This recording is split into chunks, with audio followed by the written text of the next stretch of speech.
Thank you for joining us on this edition of Conversations with Paul Brown. We are down at the Haven of Rest.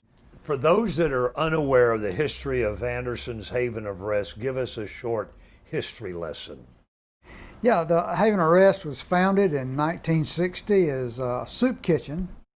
Has a great beginning of some businessmen putting money behind Joe Parsons, who was the first executive director, I guess you would say, and began a soup kitchen not far from here. And so over the years, the Haven of Rest has evolved into a Christ-centered and Bible-based discipleship program for men and women with any life-dominating problem. It was founded in 1960. We have now the Downtown Rescue Mission. We have a 50-acre campus over in the Belton area where men, after they have gone through the steps here, can go to the training center and stay approximately a year. Every situation is different. So they're given a period of time after they graduate their formal training time to try to determine where to from here. And then we have a women's ministry that is similar in philosophy. We can handle up to about 90 people a day. It's quite a big organization for Anderson, South Carolina. When it began in 1960 and we're at 2020, has the need that you're attempting to fulfill changed in that people that are coming to you with issues they didn't have in the 60s? The biggest change is the opiate addiction or drug addiction. And so the drug culture has wrecked a lot of lives, and it does it quickly in most cases. And so you're dealing with homelessness, poverty that's caused a lot by drug addiction. And we get people from all walks of life. We've had people with master's degrees so that there's no respecter of persons whom it attacks. So used to be mainly just homelessness. It's worked its way up into the socioeconomic ladder where it's destroying lives of men and women from all walks of life. And your basic approach to the men and women as they come here on the bottom rung of the ladder, as they begin to move up, what do you try to do right from the get-go with them? Well, one thing we try to do is help them establish some sort of peace and stability. And then we do that through devotions, and they work while they're here.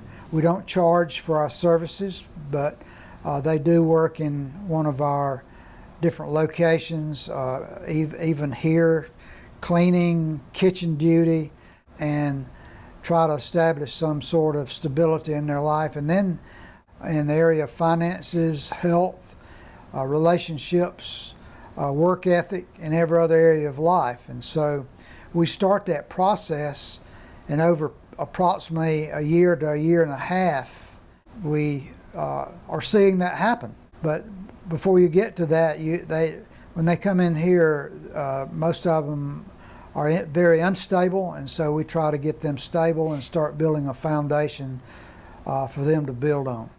How do they get here? They come in, their families. How do you end up with the people to help? Do they finally come to the end of the rope? If they're in the Anderson area, they know something of what we're about because we've been here a long time. But it's through word of mouth, through the judicial system, referring.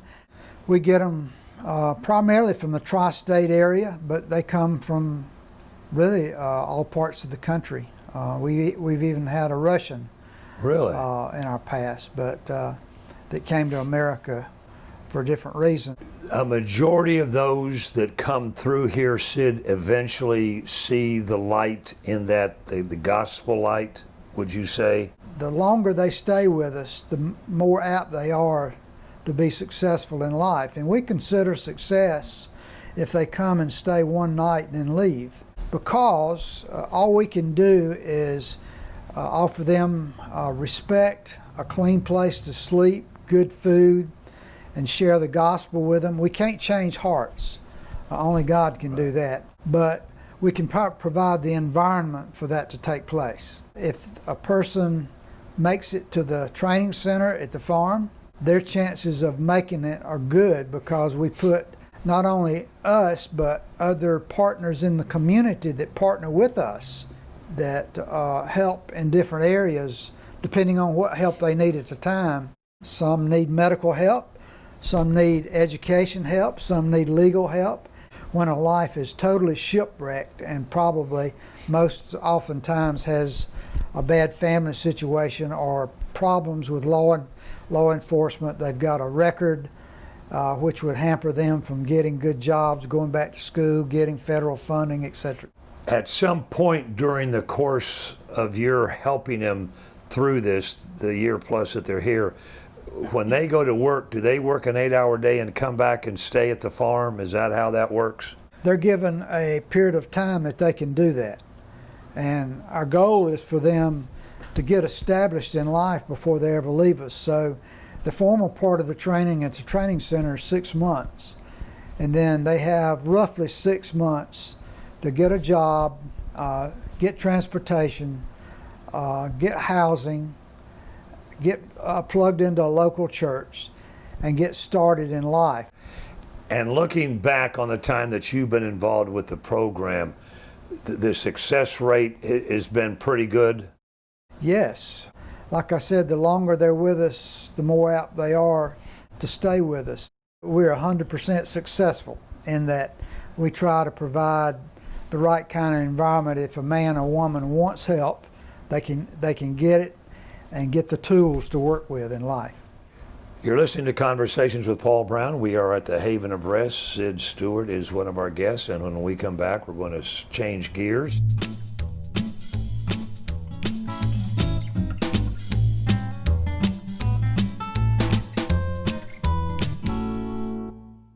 Welcome back to Conversations with Paul Brown. As we said before, we're down at the Haven of Rest. When we started a brand new year of 2020, you were anticipating the challenges that you had met the year before and were going to handle again, right?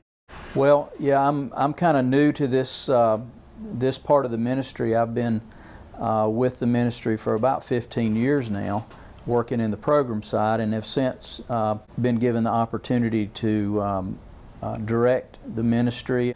My history of the ministry had to do with the day-to-day and how we function day-to-day and different functions of the ministry that are common. And then lo and behold, 2020 brought an uncommon denominator to the whole country, and we're all together dealing with this uncommon thing, but it is a common thing that everybody is dealing with. And so it's affected us here at the Haven of Rest just like it has a lot of people. We have stayed on point with our ministry, our mission statement, and we have not shut down one day. We have continued to provide a good, safe place for people, good, clean place for people to live. But we've had to go about doing it a little bit differently in these days, and we did have to push pause for a little bit in terms of intake because we wanted to maintain a safe environment, and as everybody else was trying to figure out what was safe and what was not, we felt it would be prudent for us to kind of slow down the intake on the front end for a while we could catch our breaths and keep those that were with us safe in the long run. Our thrift stores actually had to close for about 3 weeks, and that's about 35% of our budget. The community of Anderson, which by the way, this is our 60th year here at the Haven of Rest, we had big plans of what that year was going to look like in celebration and had no idea that it was going to look the way it looks today. But I would say this, that God has provided through faithful people here in Anderson in spite of all that. And maybe even because of all that, people have begun to come back, and are learning how to try to be safe in those thrift stores, our own employees, and people are beginning to come back and shop in our thrift stores. And it's been a little bit slow and methodical, and rightly so. that's started to come back. But we've seen an increase in donations, and sometime in the summer it gets a little bit lean on some of that. People are vacationing, doing different things at the lake, and maybe because of that, I think it's probably one of the reasons. And for those that aren't aware of what the Haven of Rest does at Thanksgiving, tell me about that event and the history of it. Thanksgiving gets a lot of press at the Haven of Rest, but we actually feed people every single day that are in our program. If a man or a lady is in our program for 1 year, they get fed 1,000 meals in that 1 year. And so if you can imagine 85 to 90 people in our program for a year, Thanksgiving is a piece of that, but it's a small piece of what the Haven does every single year in people's lives. And so it begins with a meal, but it ends with a changed life. We feed anywhere from 2,000 to 3,000 meals on Thanksgiving, depending on the year, and we do a lesser amount on Christmas Day, and that's evolved into a takeout.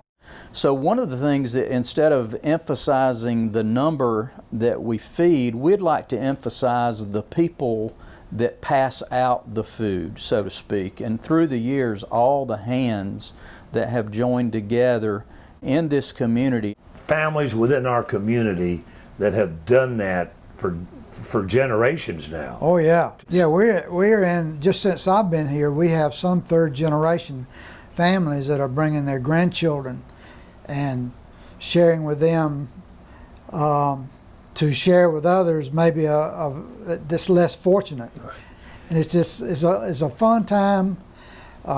It's a lot of moving parts, a lot of hard work, but when the day comes, and it's just all worth it all to see. And in this community, and this being our 60th year, we were hoping that we, here at the end of the year, could come up with a way to celebrate Anderson and the Haven of Rest partnering together to change people's lives. And so in November, our plans are to have an event, if we're able to have a venue, and to have an event where we can bring community leaders, community partners, churches, families, friends together in just a time of celebration. I remember a couple of years ago, a young lady came up and said, last year I was in line needing food. This year I want to help serve. And so just all kind of, miracles happen. You see that day. And it's something special. It's a God thing. That's what our community's been helping us do for 60 years, and it seems like we're the heroes, but we're not. We just get to see it up close. Eddie and Sid, thanks for sharing once again the Haven of Rest story with us and our audience. We invite you to be back with us for our next edition of Conversations with Paul Brown. Until then, take care, everybody.